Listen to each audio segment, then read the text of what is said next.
Thank you, Mr. Vice President. Control. This PNM government is obsessed with control.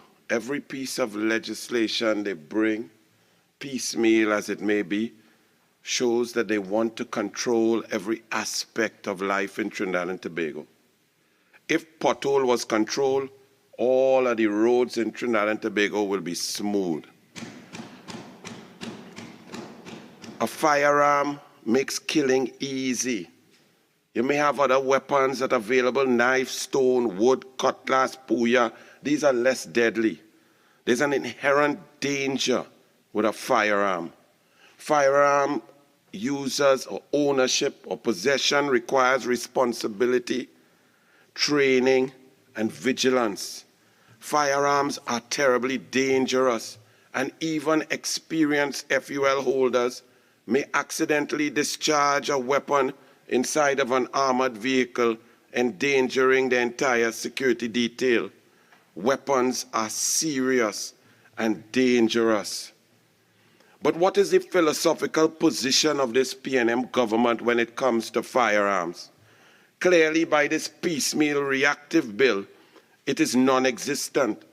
The government is reacting to a judgment rather than effectively fighting crime and criminality in a holistic manner with a policy. I must agree with Independent Senator Vera, who after hours of debate, I listened to government senator after government senator come forward, and I could see no cohesive plan, no concept, no discussion, no legislation with some sort of formality, no consultation. Trinidad and Tobago is in a different position now. There are many people, some we've heard today, who fear the word firearms. Others believe that firearms should be a constitutional right like in the USA. But in Trinidad and Tobago, we now require a discussion about firearms because crime and criminality is at its highest level in our history. People cannot feel safe anywhere. Could you imagine being a father in your house, your home, you pay your mortgage, and people with guns run up inside your house and you only have a pot spoon or a pan? Could you imagine how it feels to not be able to protect your wife and children when arm-wielding bandits with illegal weapons? I'm hearing a number of 12,000. Who knows what's the truth? How do these people feel? How do our citizens to protect themselves? There's been no consultation about firearms in this country. We cannot continue like this is 1956 or 1965 or 1970. The situation requires consultation, a policy, and a government caring and moving forward. I heard the Honorable Attorney General say that there's a slew of legislation to come. Well, I hope that it reaches and it does not get lost, because the legislation needs to be here. But we must consult, because firearms are dangerous. Some people may believe that they will add protection. Others may believe that having a firearm at home will put more people in danger. That having firearms in the possession of more people may create the Wild Wild West scenario.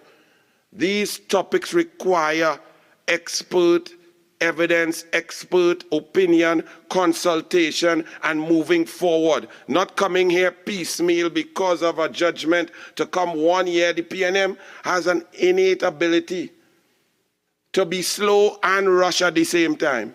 A year late and coming to rush a piecemeal amendment here before us because there's no policy.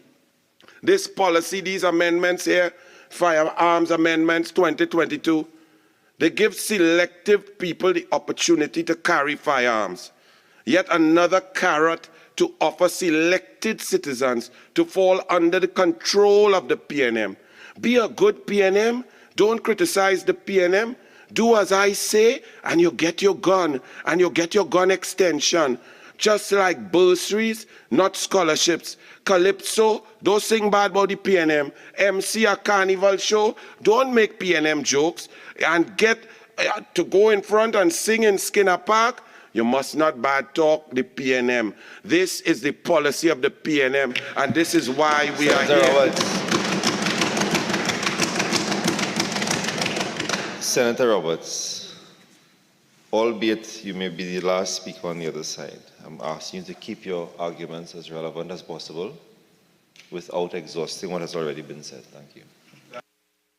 Nobody talk about that except Senator Vera, who brought up the point that this requires a slew of legislation, a policy position. It requires a concept and a belief that has been garnered by a government who has accessed information and comes to a position of how citizens are going to be able to protect themselves when the government is incapable of protecting the citizens.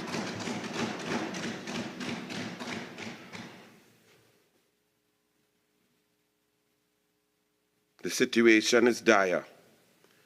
Let me start by saying, I've waited probably 2.5 years to say this, but I agree with the government on clause 4. They could press record. That is a very useful clause.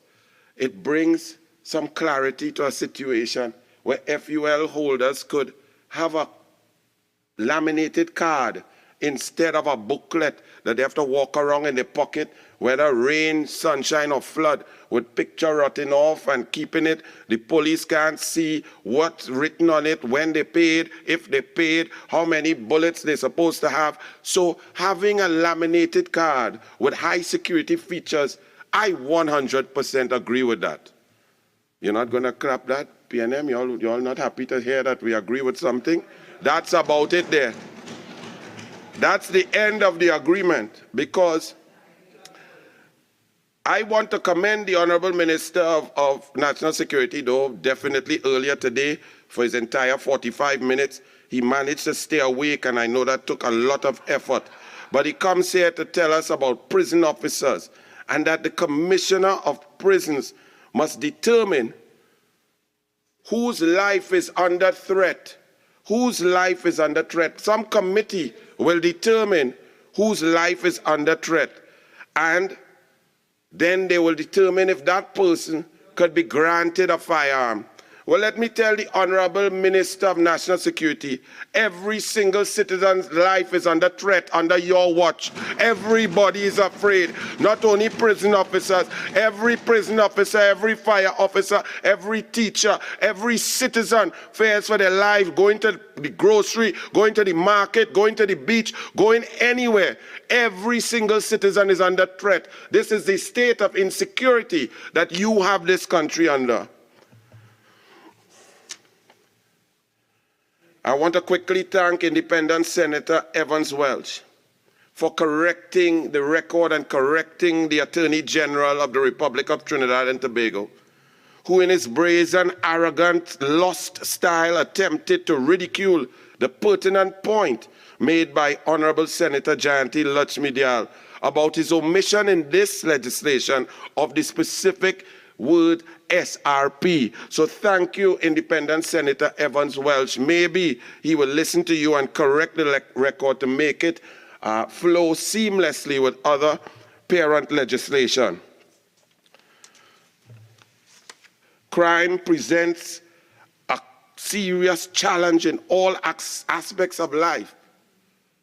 Those words were uttered by the Honorable Minister of National Security of Trinidad and Tobago. I thought I was sitting here in a twilight zone as the man who's in charge, whose responsibility it is to keep us safe, was trying to convince us today that crime is out of hand, that people are so unsafe, that prison officers are under threat, that SSA officers are under threat, that all of these people need guns because the crime situation is out of hand. I could not believe that the Minister of National Security was trying to convince the Senate that crime is so terrible, we must pass this bill. Well, if crime is so terrible, sir, I agree with you. Then you should have just said, I hereby resign, and give somebody else who has enough adrenaline to stay awake at the wheel the job to keep us safe. The Minister of National Security came to tell us how terrible crime is, tried to convince us that it is bad. After 7.5 years, nearly 4,000 murders, 614 last year, 72 in 2023, and we now start to sing soca. Minister Napi, don't frighten. We know the crime bad. The citizens are aware. The people are terrified like never before. There's no constitutional right to bear arms. There's no right for people to protect themselves at homes. We have a government based on Westminster system, and the norm is for the Minister of National Security, the National Security Council, the Prime Minister, and the government to take the responsibility to ensure that the citizens are safe to enjoy their property and protect their families. We have a Minister of National Security who goes on TV and says that is not his job. But you come here with a piecemeal legislation to say you come to protect some, but the rest of all you're on your own. And who dead, dead, and who live, live. That is not good enough for the people of Trinidad and Tobago. No point order. Standing order 53-1. You're approaching abusive and insultive language, and I ask that you bring your contribution towards the 11 clauses of the Firearms Act. If the situation is so dire, why did this government not bring legislation to allow private citizens to protect themselves? Why has this government ceased and stopped a process that was already slow, with law-abiding citizens applying for firearms?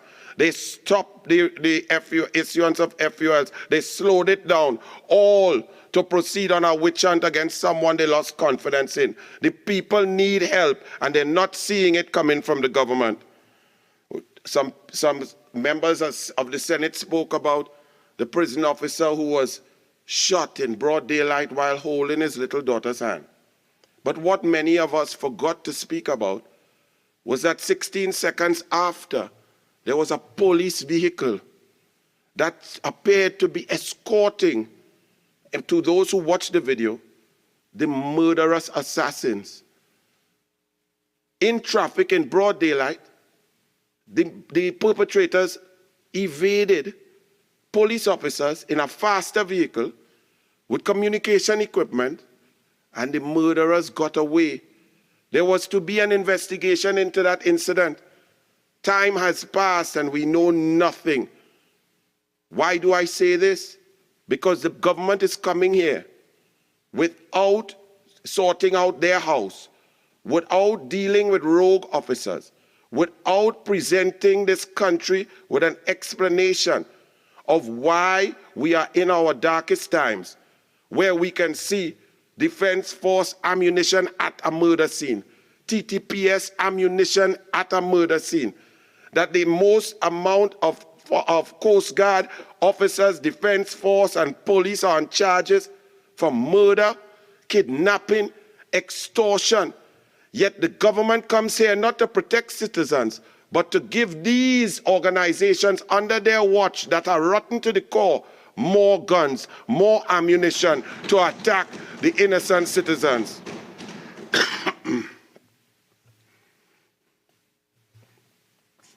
So we await, and maybe in the wrap-up, the Honorable Minister of National Security could tell us how was it possible for a police car to be so close to a murder and the perpetrators escape? What has become of that investigation? But there was silence. Silence then and silence now.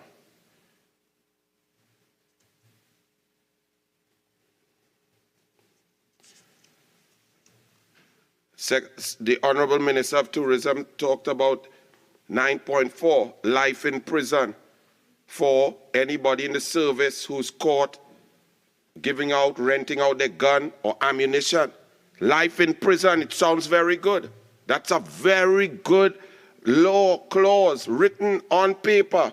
There's one problem.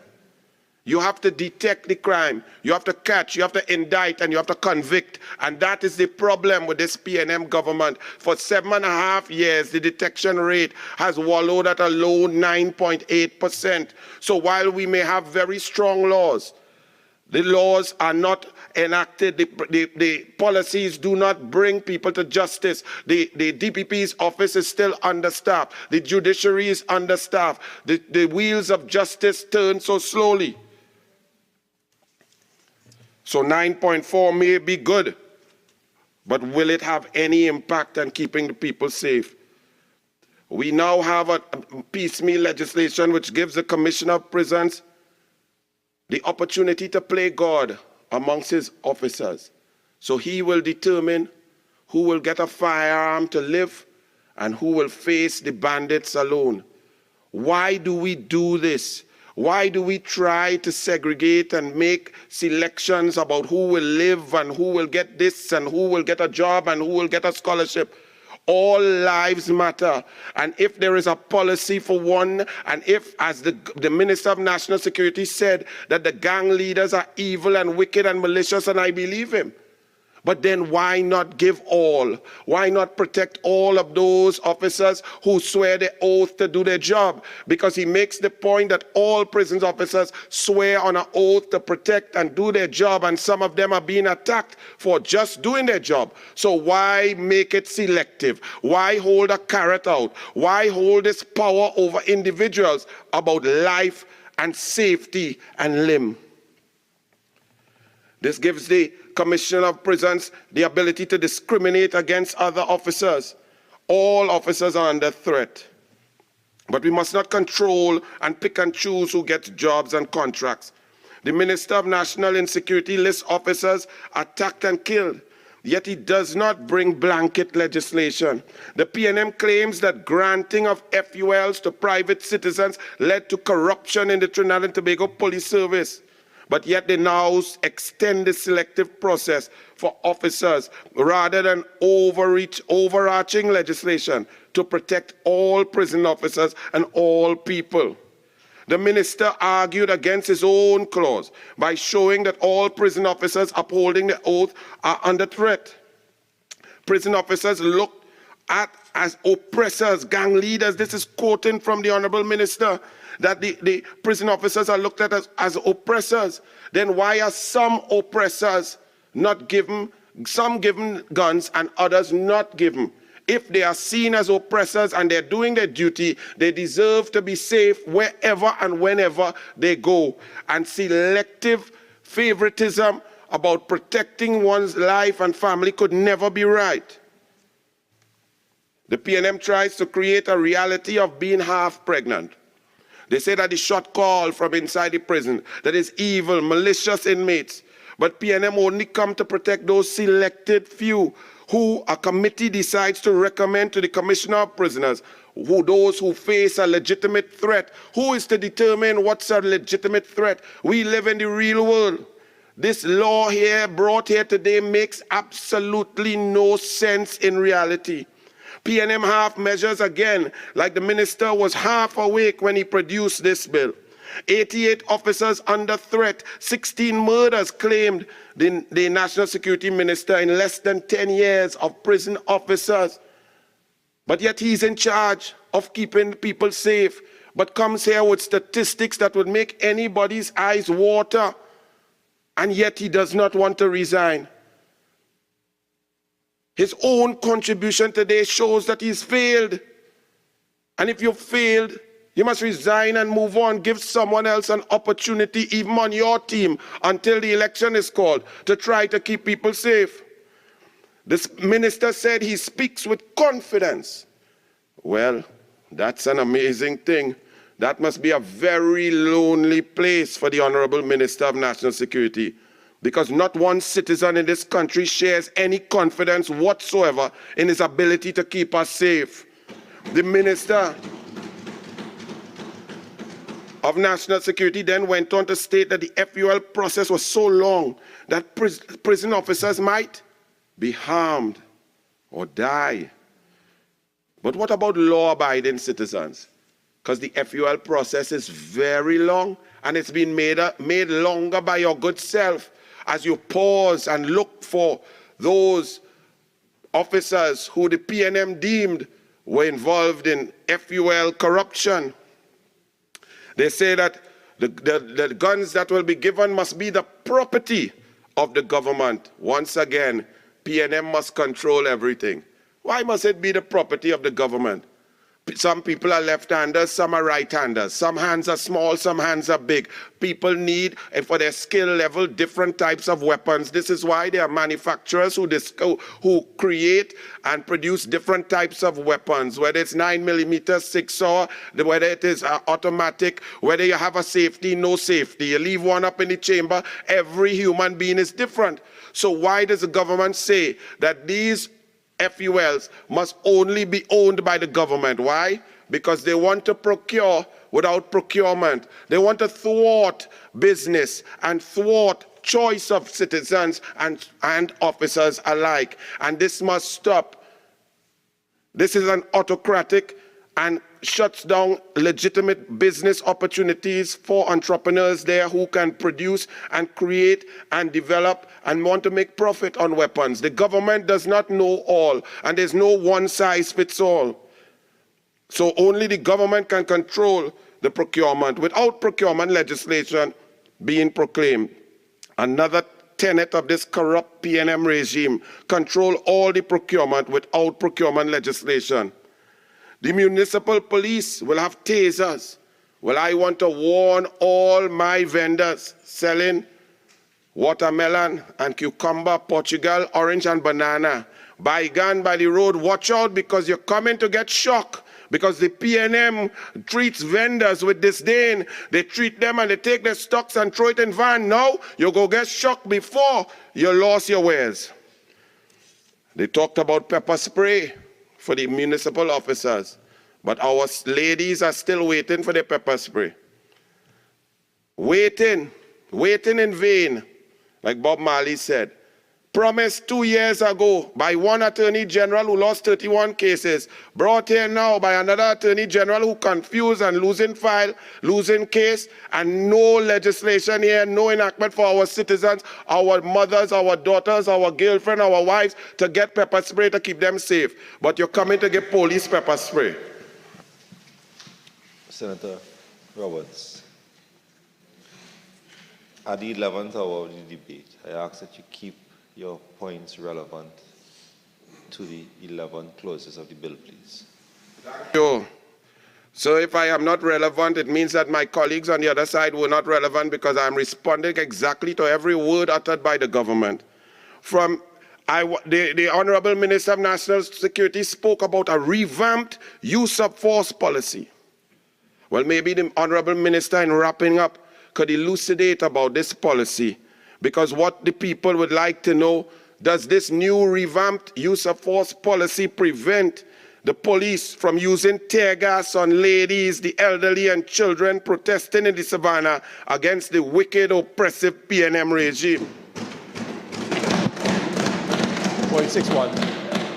The Honorable Minister said the Strategic Services Agency requires firearms because of the activities, and I was a little confused. Maybe he could explain to me. I did not know that the Strategic Services Agency used to go in car and mako people with 2 milo pan and a string. I thought they were using technology at the highest level. I thought they had Pegasus, brother, and they were sharing it equally, and they were high tech. I did not know that they go out there and they are open to be fired upon while they looking and listening. Hey boy, who talking outside there? So could the Minister of National Security explain to the population how SSA, which is supposed to be a high tech unit, comes out to be at risk in a van park up in an area where gangmen talking to them? Please explain to us. We really want to know.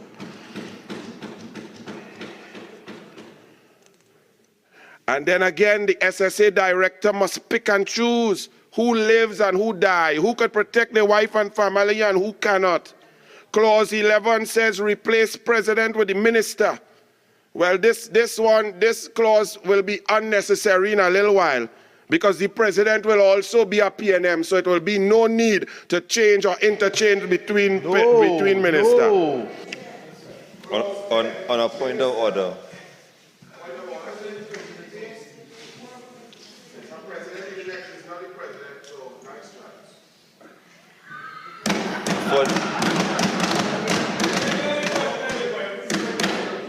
A process has passed. I just refer to 46.6. Please abstain from such language. I tell the honorable member, don't get excited. It's president-elect. They have no standing order about president-elect of the PNM. Clause 10, the minister can extend. This is an attempt to make sure that a PNM minister never again has to send requests via WhatsApp to the Commissioner of Police for friends to get FULs and get caught in a joint select committee with WhatsApps being presented. The Honorable Minister in the Office of the Attorney General, the Honorable Sagram Singh Suklal, said in responding to the Honorable Senator Paul Richards, she suggested that allowing the minister to approve extensions of FULs was to share the workload. This is an amazing postulation by the Honorable Minister, that the so overworked Minister of National Security, who is often so exhausted he can't stay awake, would somehow have time to help somebody else do their job. The Attorney General regaled us with a story. He said he talked about the rule that he was taught by Brother Burdell to him in high school about the rules of debate. Well, I asked the Honorable Attorney General, I wonder if Brother Burdell taught the AG about the rules of perjury. Last week, Mr. President, last week was... Senator Roberts. Yes, sir. 46.1. Relevance to the bill at hand and its 11 clauses. Please. Mr. President, Vice President, last week was Read Aloud Week for the children of the world and of Trinidad and Tobago. I enjoyed listening to my 8-year-old daughter read aloud. I did not know that today in the Senate was also Read Aloud Day, because they would have been observed Read Aloud Day by the new PNM Senator, Senator Sukai, as he read off his iPad with great difficulty. Senator Sukai on debut decided to big up the Honorable Minister of Works and Transport for a new digital license. That was excellent. However, at 7:20, while the Honorable Senator Sukai was speaking, was he aware that in San Fernando, there was a line of over 200 cars parked up at 6 p.m. for 8 a.m. appointments the next morning? I want you to big him up for that also. Senator Roberts, you're stretching the parameters of the debate in response. Your comments are absolutely irrelevant in context to the bill at hand. 46.1 upheld. Kindly proceed. Thank you. As I said, if my comments are irrelevant, it's because the government is irrelevant. They responded exactly what they said. I too might big up the Honorable Minister of Works and Transport, despite the infrastructural degradation, potholes, traffic, collapse of bridges, landslides, devastating flooding. Senator Roberts, I think you are a little confused at the platform that you stand. Yes. I have asked for relevance on the... I am on my legs. I am on my legs. I have asked the good senator to be relevant as it applies to I am speaking. He is rambling. And he is being irrelevant to the debate at hand.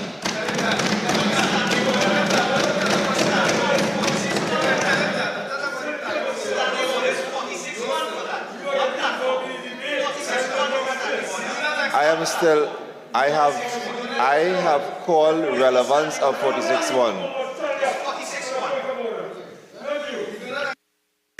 Kindly allow your colleague to finish his contribution if he can keep it relevant. Mr. Vice President, I thank you. I require no protection. I am on my feet. I ask for silence if the senator can remain relevant.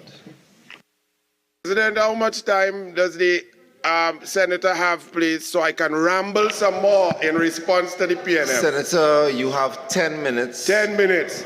Well, as I go rambling, because I love the word, because the PNM government is a bunch of ramblers. They came here and they're talking, I'm dealing exactly with what they said. And even their own vice president is saying that they're rambling. But I can too big up the Honorable Minister of Works and Transport. I certainly would do that if I also got lucrative contracts from the ministry. Mr. President, reading this Mr. piece. Vice President. Point of order. They are.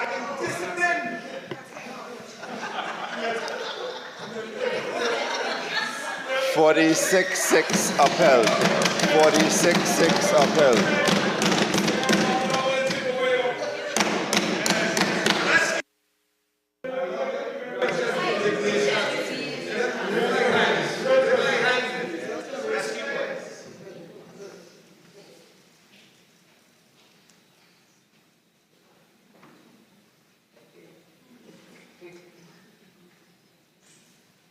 Senator, continue.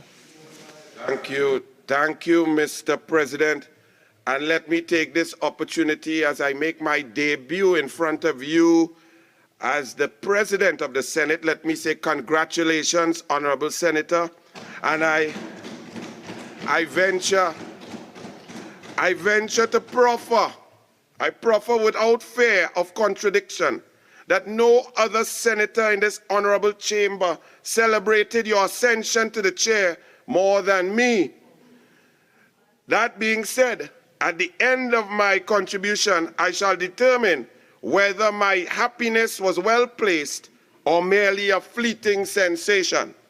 Mr. President, reading this piecemeal, rushed, haphazard Firearms Amendment Bill 2022 brought to the Senate by this failed PNM government in an atmosphere of runaway crime, pain and fear in the hearts and minds of the citizens of Trinidad and Tobago, I am left asking myself if Trinidad and Tobago is in fact a real place.